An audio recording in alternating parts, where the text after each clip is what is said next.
Hello friends, today I'll be talking about section 245 to 255 of IBC code. As you all know, previous to introduction of IBC, the law of insolvency and bankruptcy was scattered across several statutes, which was very long and time consuming.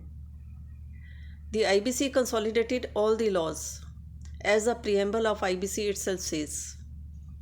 The IBC amended 11 laws, including Company Act 2013, Recovery of Debt and Financial Institution Act 1993, that is DRT Act, SARFAESI Act 2002. IBC further repealed laws of Presidency Town, Insolvency Act 1909 and Provincial Insolvency Act of 1920, which regulated insolvency resolution for individuals, and Sikh Industrial Company Act 1985, जिसको हम सिक्का भी बोलते हैं. In this context, Section 238 of the code has also got relevance, and it is a very important section. Section 238 of IBC gives an overriding effect over all other laws. क्या मतलब? Means that IBC overrides all other laws. Section 238 क्या कहता है? Section 238 बोलता है, the provisions of this code shall have effect notwithstanding anything inconsistent therewith contained in any other law for the time being in force, or any instrument having effect by virtue of any such law. So, Section 238 clearly says that it has got the overriding effect. Now, Section 245 to 255 of IBC deal with amendments of various other laws to facilitate this overriding effect of Section 238. अब आपको section 245 से 255 तक निकालना है IBC code से. Section 245 से 255 तक total 11 schedules हैं. For examination purpose you have to remember all these sections by heart and make notes by preparing a list. कैसे करना है ये सब? First read section 45. सेक्शन 45 के अंडर जो फर्स्ट शेड्यूल में स्पेसिफाई किया गया है, इंडियन पार्टनरशिप एक्ट 1932 का अमेंडमेंट होगा. आपको यह याद रखना है कि section 245 relates to the amendment of Indian partnership act 1932, जो फर्स्ट शेड्यूल के अंदर आता है. अब सेक्शन 245 के 3 क्वेश्चन कवर्ड हैं इसमें, जो आ सकते हैं एग्जामिनेशन में, कुछ भी पूछ सकते हैं वो. Section number of IBC code, that is section 245. Act कौन सा है? Indian partnership act 1932. शेड्यूल कौन सा है? First schedule. ये भी पूछा जाता है कभी कि कौन सा शेड्यूल में है. इसमें कुछ भी क्वेश्चन आ सकते हैं, बस आपको ये अच्छे से याद रखना है. सिमिलरली सेक्शन 246 क्या है? Relates to amendment of central excise act 1944, which is specified in schedule second. So central excise act schedule second के बारे में है. आप ऐसे भी याद कर सकते हैं अलग अलग से, जैसे सेक्शन 245 स्टार्टिंग सेक्शन है, deals with partnership act and first schedule है. और जो लास्ट सेक्शन है 255 है, deals with company act and 11th schedule है. सबसे पहले तो आप ये देख लीजिए फर्स्ट एंड लास्ट कौन सा है, वो अपने माइंड में याद रहेगा आपको कि फर्स्ट कौन सा था, लास्ट कौन सा था. फर्स्ट है Indian partnership act and last है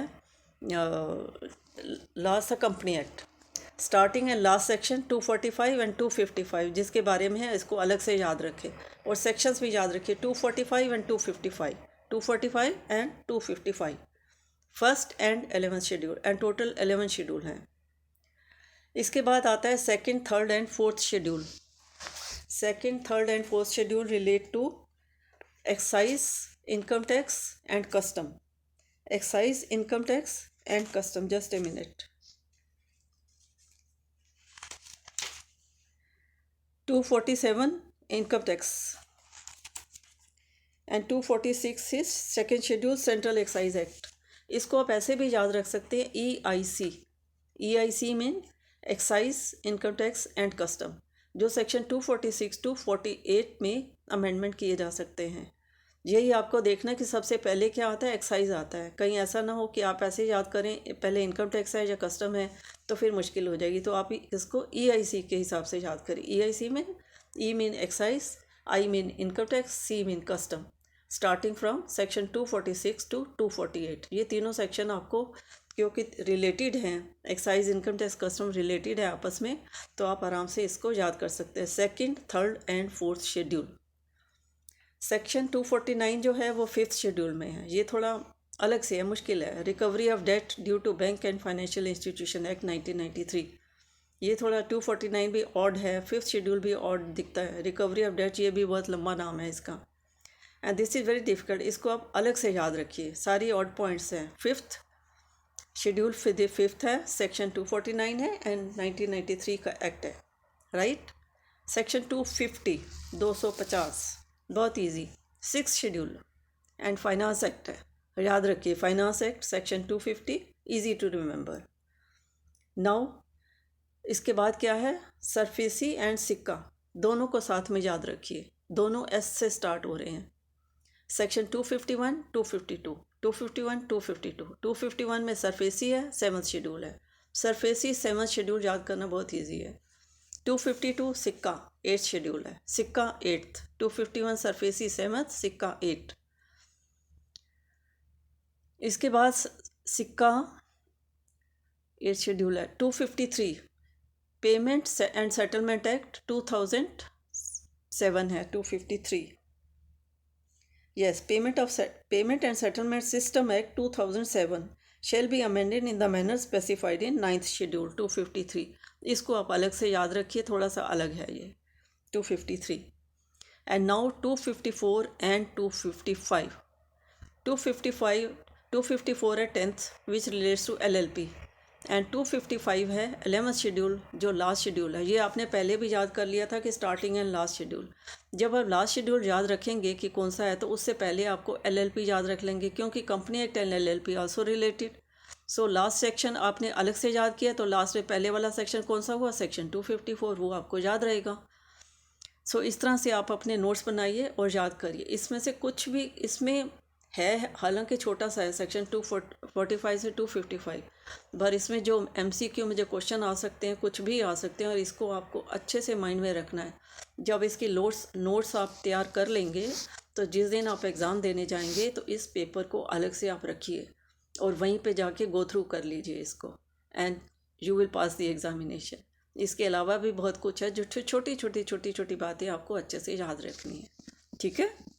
so thank you and all the best and God bless you. Thank you.